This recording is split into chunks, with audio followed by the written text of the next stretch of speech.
Chapter 12. The Smell of Blood. Right now, that obstacle was looking down, avoiding Sunny's gaze. His hand was resting on the sword handle. As always, the young slave had no idea about what was going on inside Hiro's perfectly shaped head. The uncertainty was making him nervous. Finally, after some time had passed, the soldier spoke. I have only one question. Both Sunny and Scholar stared at him, while holding their breaths. Yes. You said that one of us must be sacrificed to save the other two. Why him? From what I see, you are far closer to the grave. A great question.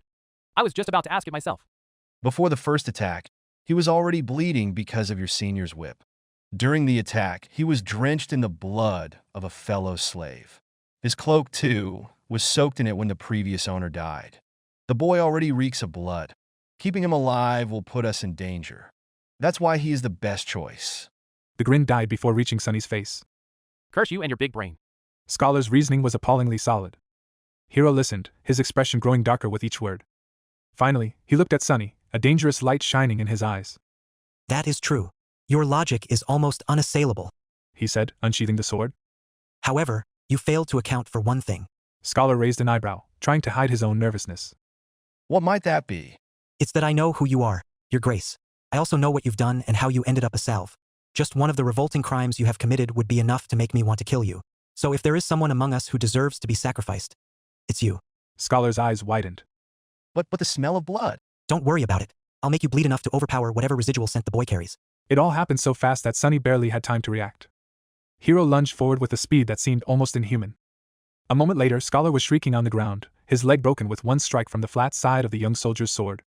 Not giving him an opportunity to recover, Hiro stomped on his other leg, and a sickening sound of shattering bones could be clearly heard. The shriek turned into a sobbing howl. Just like that, Scholar was done for.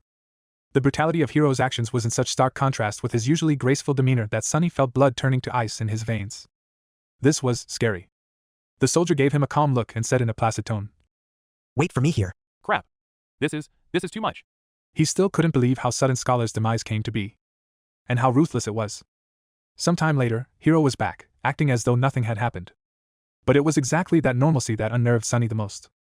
After sorting through the contents of Scholar's rucksack and throwing most of the firewood out, the young soldier put it over his shoulder and nonchalantly turned to the young slave.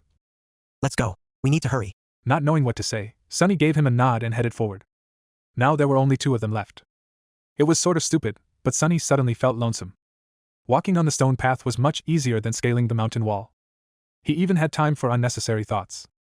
A strange feeling of melancholy descended on Sunny. Somehow, he began to feel that the end of this nightmare, whatever it might be, was not far off now. They walked in silence for some time before Hiro spoke. Don't feel guilty about what happened. It's not your fault. The decision was mine and mine alone. The young soldier was a few steps ahead, so Sunny couldn't see his face. Besides, if you knew this man's sins, actually, it's better that you don't. Just trust me when I say that killing him was an act of justice. I wonder which one of us feels guilty. These people, always trying to rationalize their actions, always desperate to maintain an illusion of righteousness even while doing most foul things. Sunny hated the hypocrisy. Not getting an answer, Hiro chuckled. You don't like to talk, do you? Well, fair enough. Silence is gold. They didn't speak again after that, each preoccupied with their own thoughts. The sun was setting, painting the world into a million shades of crimson. This high up, the air was clean and crisp, pierced by streams of scarlet light. Below them, a sea of maroon clouds was slowly rolling past the mountain. The stars and the moon had begun to reveal themselves in the vermilion sky. It was quite beautiful.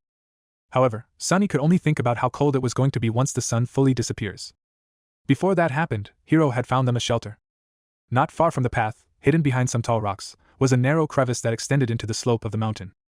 Happy to be safe from the piercing wind, they explored the crevice and ended up in a small, well-concealed cave.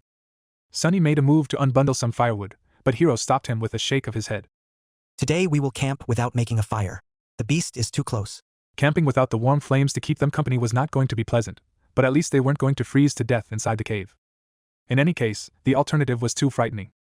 Sunny sat down, putting his back against the cave's wall.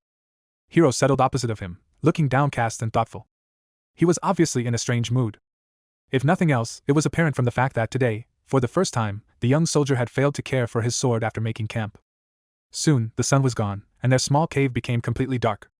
Sunny, of course, could still see perfectly well. Hiro, on the other hand, was now completely blind. In the darkness, his handsome face looked noble and, for some reason, sorrowful. Sunny studied it, not willing to fall asleep. After a while, Hiro suddenly spoke in a quiet voice. You know, it's strange. Usually, I can feel someone's presence even in absolute darkness. But with you, there's nothing. It's like you are just one of the shadows. With only silence to answer him, he smiled. Are you asleep? The question echoed in the darkness. Sunny, who had never spoken with Hiro unless there was an urgent need to, and even then only using a few words at best, felt like there was a strange intimacy between them now. That's why he decided to talk. Maybe the darkness gave him courage. Besides, there was an occasion. Why? Are you waiting for me to fall asleep before you kill me? Or will you do it in the morning?